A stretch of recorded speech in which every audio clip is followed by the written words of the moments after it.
Hello guys, যারা আগের ভিডিওটা দেখেছো তারা দেখেছো যে আমরা দীঘা থেকে চেক আউট করার পরেই বেরিয়ে পড়েছিলাম উদয়পুরের উদ্দেশ্যে, এবং সেখান থেকেই আবার এই নেক্সট ব্লগটি শুরু হচ্ছে।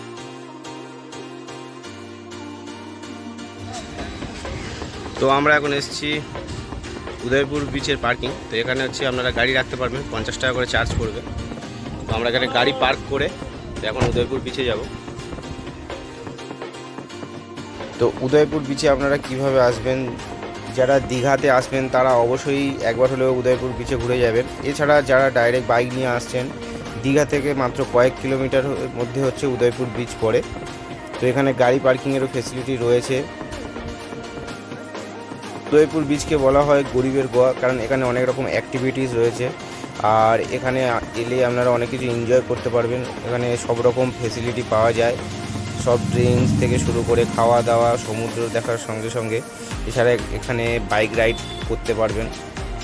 চলুন দেখা যাক আজকে কেমন কি রয়েছে বা কি চলছে এখন বর্তমানে। আমি অনেক দিন আগে একবার এসেছিলাম, সেই ব্লগটাও দেখতে পারেন আপনারা। তো মোটামুটি সকাল সকাল ভিড় দেখা যাচ্ছে। তো এই বীজটাতে যত বেলা বাড়ে তত ভিড় হয়, তবে এই বীজটা তেমন স্নান করার উপযুক্ত নয়, একটু অপরিষ্কার, যেটা আমার নিজের ব্যক্তিগত মতামত।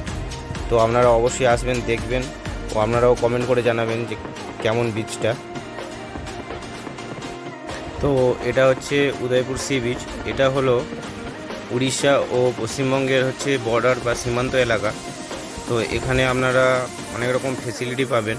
চলুন দেখা যাক কী কী ফেসিলিটি পাওয়া যায়।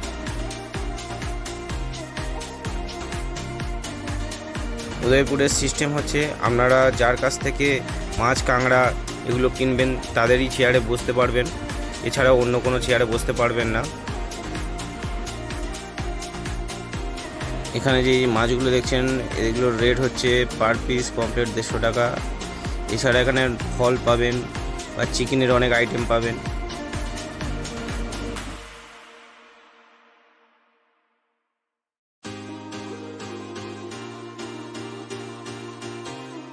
তো আমরা যখন এসেছিলাম তখন সবে জোয়ার আরম্ভ হচ্ছিল। তো চারিদিকে মোটামুটি আস্তে আস্তে ভিড় বাড়ছিল। তো আমরা একটু ফাঁকার দিকে জায়গা খুঁজছিলাম।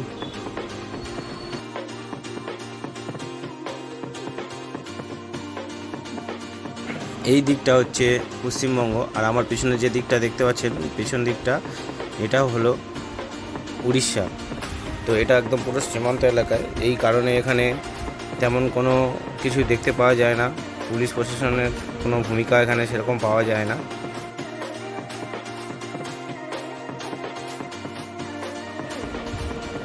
তবে এই বীজটা আগের থেকে অনেকটা নোংরা হয়ে গিয়েছে। তো আমি যখন এর আগে এসেছিলাম 3 থেকে 4 বছর আগে, তখন মোটামুটি বীজটা অনেকটা পরিষ্কার পরিচ্ছন্ন ছিল, কিন্তু বর্তমানে বীজটা অনেক নোংরা হয়ে গিয়েছে, অপরিষ্কার হয়ে গিয়েছে।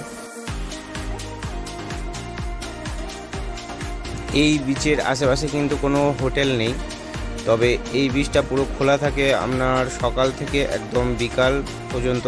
তা বিকালের পরে আর তেমন কেউ থাকে না, তো তেমন কিছু নেই এখানে।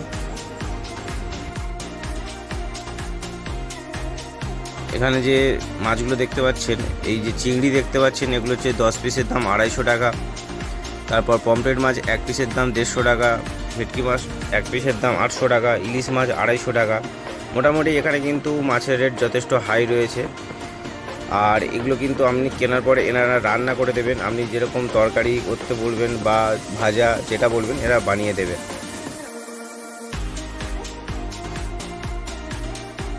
এখানে যে আমোদি মাছ দেখতে পাচ্ছেন 10টার দাম 100 টাকা, চিংড়ি 250 টাকা, বিভিন্ন রকম। এই যে ভোলা মাছ আছে এগুলো 100 টাকা, 150 টাকা, সব সাইজ অনুযায়ী দাম।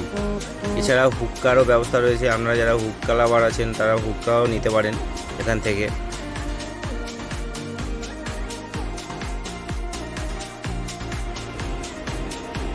তবে আমরা যেদিন গিয়েছিলাম সেদিন যথেষ্ট ভিড় থাকার কারণে মাছের রেট আরও একটু বেশি এরা বলছিল। এখানে তন্দুরিও ছিল, 150 টাকা, 250 টাকা এরকম রেট ছিল।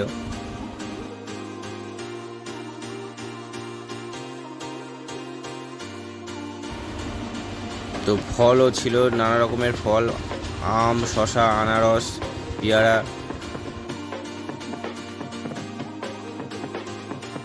তো এখানে ছুটির দিনে এখানকার লোকাল লোকেরা প্রচুর আসে, পিকনিক করে। তো এখানে একদম উদয়পুর বিচের পাশে একটা পিকনিক স্পট রয়েছে, আপনারা যারা গ্রুপে আসবেন এখানে পিকনিকও করতে পারবেন। দেখতে দেখতে জোয়ার হয়ে গিয়েছে, তো সব চেয়ার টেবিলগুলো তুলে দিচ্ছে আস্তে আস্তে, কারণ জোয়ারের জল একদম ফুল হয়ে যাচ্ছে আস্তে আস্তে। তো আপনারাও চলে আসতে পারেন, দীঘা থেকে মাত্র কয়েক কিলোমিটার দূরেই এটা অবস্থিত।